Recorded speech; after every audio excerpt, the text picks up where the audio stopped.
Lying to everyone. 90 Day Fiancé. Happily ever after? Star Jasmine reacts to Gino's conflicting stories to her and Natalie. Hello guys, welcome back to my channel. For the latest news update, please subscribe the channel and press the bell icon. The drama carried over into Season 8, Episode 7 of 90 Day Fiancé, Happily Ever After, which aired August 17th, 2025, following the clash between Jasmine and Natalie at Dana's birthday party in the previous episode. This time, the focus shifted from the argument to revelations about Gino giving conflicting accounts of his relationship status. When Michelle revealed that Gino had suggested to Natalie that a reconciliation with Jasmine was possible, Jasmine responded with anger. The continuation of the conflict from Episode 6 began outside the birthday party for Gino's cousin, Dana. Natalie decided to leave after the confrontation, telling Gino to just go and that she would talk to him another day. She added that she would get her own Uber. Natalie was left frustrated sitting on a bench because she could not find a car and only wanted to go home. Anthony attempted to convince Gino to return inside, telling him not to let Jasmine interfere with his time with family and suggesting they should at least try to have some fun. Gino declined. Inside the party, Jasmine continued to process her reaction to Natalie's presence. Michelle confronted her about Gino's statements to Natalie, revealing that Natalie came to the party believing he was already one step away from being divorced. Michelle confirmed that Natalie confronted Gino about it in front of everyone. In Jasmine's confessional, she expanded on this realization. Dana and Michelle later reflected on the ongoing situation in a confessional. Michelle explained that it was hard being in the middle of Gino and Jasmine's drama, and emphasized that Gino brought the situation upon himself through the way he treated the women. Dana added, "At this point, Gino has made his bed, and I think he needs to lay down and go for a nappy, and I'm not tucking him in this time." Meanwhile, Matt voiced his concerns in a confessional. He explained that after living with Jasmine for months and hearing how Gino treated her, he was getting fed up. He underscored that regardless of whether Jasmine cheated or not, it did not justify Gino putting her out on the street. He also criticized Gino's approach to his marriage. Gino Palazzolo. From 90 Day Fiancé has a cousin named Dana who became part of the big drama surrounding him and Jasmine Pineda. Jasmine has posted photos showing Dana and his wife, Michelle Boyce Palazzolo, in the past. Now, he seems to be accusing Gino of serious wrongdoing. At one stage, Dana left a comment on Jasmine's Instagram suggesting that Jasmine was with Gino for financial reasons, which upset her. But despite some conflict, it seems they side more with Jasmine than with Gino. This weekend, 90 Day Fiancé Update shared a screenshot on Instagram and noted that Dana seemed to accuse Gino Palazzolo of a serious offense. It was a long caption by Dana and said some things that TLC fans thought were not fair. In their caption, the admin of the fan page said, "Gino's cousin explains that Gino didn't drop a cent on Jasmine. He then goes on to throw Gino under the bus." Next, they opined that the hate sure is deep with Michelle and Dana for Gino. However, they did clarify that the rest of the family seems to support Gino. In conclusion, the admin said that it seems Dana and his wife are the only ones who allegedly can't stand him. Gino Palazzolo is not universally adored by TLC fans, but it seems they think that Dana is much worse. One reader said, "Gino needs better cousins." While he tried to resolve the situation, his cousin Dana and his wife Michelle criticized him and supported Jasmine and Matt. While Jasmine appreciated their support, netizens were unimpressed. Dana and Michelle pointed out Gino's mistakes to Jasmine and painted a negative picture of him, but that was not all. They even allowed Jasmine and Matt to speak poorly of Gino in front of them and refused to check in on him or Natalie. Dana and Michelle held Gino accountable for the fight that broke out between his estranged wife, Jasmine, and partner, Natalie. They believed that the drama was a consequence of Gino's poor decisions, so when Jasmine called him out for abandoning her, Dana and Michelle nodded in agreement. As they continued to criticize Gino, the 90 Day Fiancé, Happily Ever After, fans took to X to express their thoughts. One internet user commented, "Gino brought Natalie to Dana's birthday party, hoping to have a good time. However, things went south after Jasmine arrived with her friend, Matt. She got into an argument with Natalie, called her names, and humiliated her for trying to form a relationship with Gino. Although Jasmine and Gino were in an open marriage, with Jasmine living with Matt, she still lost her temper upon seeing Natalie. After the fight fizzled out, Michelle approached Jasmine and told her that Gino was telling conflicting stories to both of them.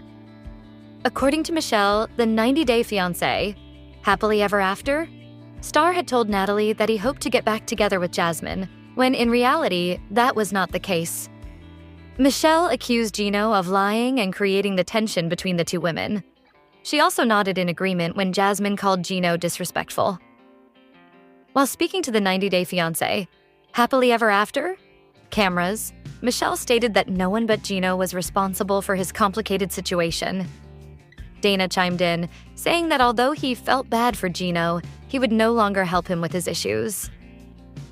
Elsewhere, Matt criticized Gino, while Jasmine called out the 90-day fiancé. Happily ever after? Star for abandoning her as an immigrant in the country. Dana and Michelle supported her and agreed that Gino should have taken her financial responsibility. Dana even praised Matt for having Jasmine's back in Gino's absence. 90-day Fiancé, Happily Ever After, Season 9. Episode 7 was released on August 17, 2025. The latest episode of the TLC show, titled Hasta la Vista Baby, featured a conversation between Matt, Gino, and Natalie. Fans must remember how things got heated between Natalie and Jasmine after the latter arrived at a party and saw Natalie. After the situation turned into an argument, Natalie left the venue.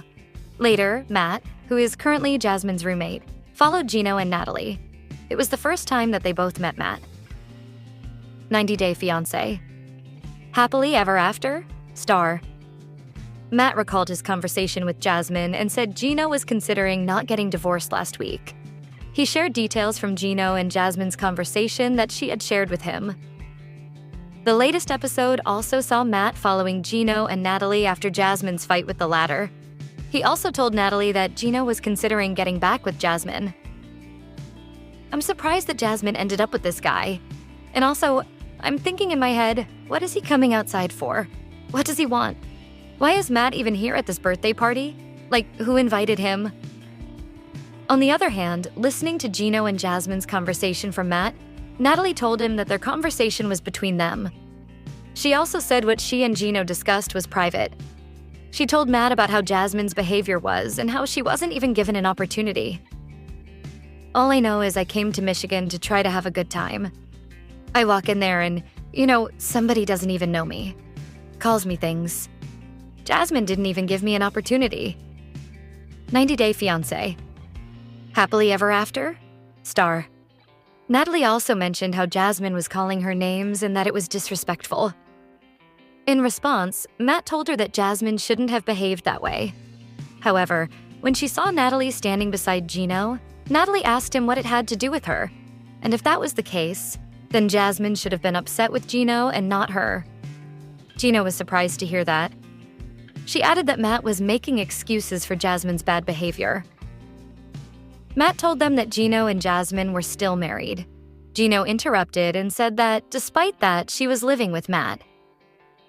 Further in their conversation, Matt said that Gino was still responsible for Jasmine and that he hadn't helped her with anything. He also told Gino that he could probably take him to court for the money and time he had spent taking care of her. Viewers of 90-Day Fiancé have witnessed Julia Trupkina go beyond her relationship status with Brandon Gibbs to become well known for her commitment to fitness and wellness. Following her relocation to America, Julia struggled with stress, a busy lifestyle, and weight changes.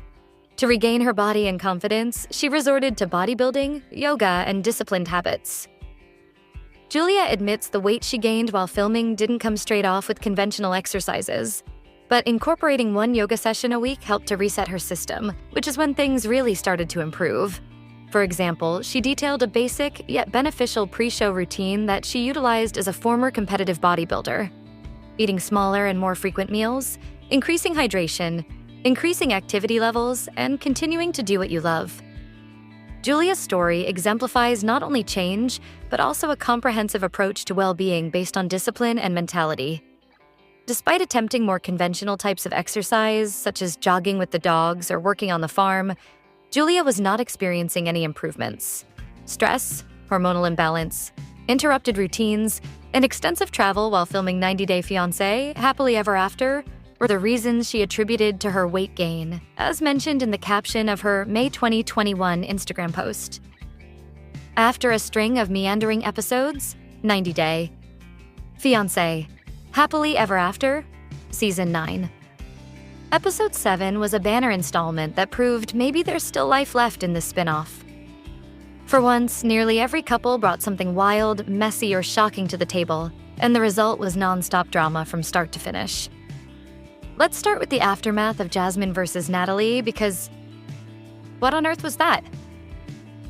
Gino acted like he was Team Natalie, painting Jasmine as the villain, which was embarrassing considering how much support he'd given Natalie during the argument. Instead of stepping up, he hid in the shadows like he was worried his hat would be knocked off. Honestly, he came across very poorly. The thing with Gino is that he never takes responsibility. He deflects, twists the narrative, and somehow manages to pit Jasmine and Natalie against each other in the process. But while Gino is messy, Jasmine didn't exactly cover herself in glory here. Coming in heated was her default, but when Dana told her the truth, the mature move would have been to swallow her pride and apologize. That would have shown real growth. Of course, growth isn't Jasmine's strong suit, and Gino's family siding with her spoke volumes. Even though they've noticed Gino's negative patterns, they're clearly tired of the cycle he keeps them stuck in. Then there's Matt, who decided it was his job to embarrass Gino in front of Natalie. I don't know what he thought he was accomplishing, but he came across like he was auditioning for Jasmine's defender. And honestly, I can see why Gino feels uneasy about him. Still, let's not forget the biggest red flag here. Gino essentially forced Jasmine to stay with him by cutting her off financially. She has no income, no credit history in the US, and no safety net. What exactly was his plan for her? Problematic doesn't even begin to cover it. These two need to figure out their future quickly because this endless cycle of shouting, blame shifting, and power plays isn't compelling anymore. It's exhausting. Speaking of exhausting men, let's pivot to Andre and Elizabeth. Or rather, Andre and his $75,000 money pit of a property. Andre's biggest problem is his refusal to be transparent with Elizabeth. He treats marriage like a need-to-know operation, and she's usually the last to know. This house situation has been brewing for years, and yet he's somehow managed to keep her in the dark. For a man who's supposedly providing for his family, it's frustrating. Elizabeth was right to be upset. That's not pocket change, it's $75 grand. Any partner would want answers about where that money went and why the property is still in shambles. Andre's claim that it was an investment is questionable because if he tried to sell it in its current condition, he wouldn't even get half of what he paid. Elizabeth packing her bags and leaving Moldova was dramatic, but also understandable. What shocked me was Andre's reaction, or rather, the lack of it. Usually he's loud and defensive, but this time he looked like a man who knew he messed up. Still, let's not kid ourselves. This won't end their relationship. Elizabeth has stuck with him through worse, and Andre will do what he always does, promise change while raising another big red flag. Andre is exhausting. Elizabeth deserves better, end of story. Now on to Brandon and Julia, who actually gave us something light and entertaining amid the chaos. Meeting Julia's parents was a welcome shift, especially since Betty and Ron have spent years being overbearing. Watching Julia light up around her parents was genuinely sweet. But of course, Brandon had to be Brandon. Booking a shared bedroom for Julia's separated parents wasn't just clueless, it was deliberate. He knew exactly what he was doing, and pretending otherwise is insulting. Then, as if that wasn't enough, we got the bizarre moment when Betty and Ron decided to sneak into Brandon and Julia's home, redecorate it, and stage a surprise. Boundaries? Never heard of them. The bigger issue here is Brandon's refusal to stand up to his parents. He enables their constant interference, and Julia is the one left picking up the pieces. It's been building all season, but now that her parents are in the picture, I'm curious to see their reaction to Betty and Ron's suffocating behavior. Something tells me they won't be as patient about it as Julia has been. For the first time this season, Happily Ever After actually lived up to its reputation for drama. Every couple had a storyline worth watching, even if most of them were frustrating in their own unique ways. Gino and Jasmine are stuck in a toxic cycle, Andre is still waving red flags, and Brandon remains oblivious to his parents' overreach. Yet somehow, It all added up to an episode that was chaotic, messy, and wildly entertaining. If this energy continues, 90 Day. Fiancé, Happily Ever After, Season 9 might just redeem itself. But given these couples' track records, I won't be holding my breath.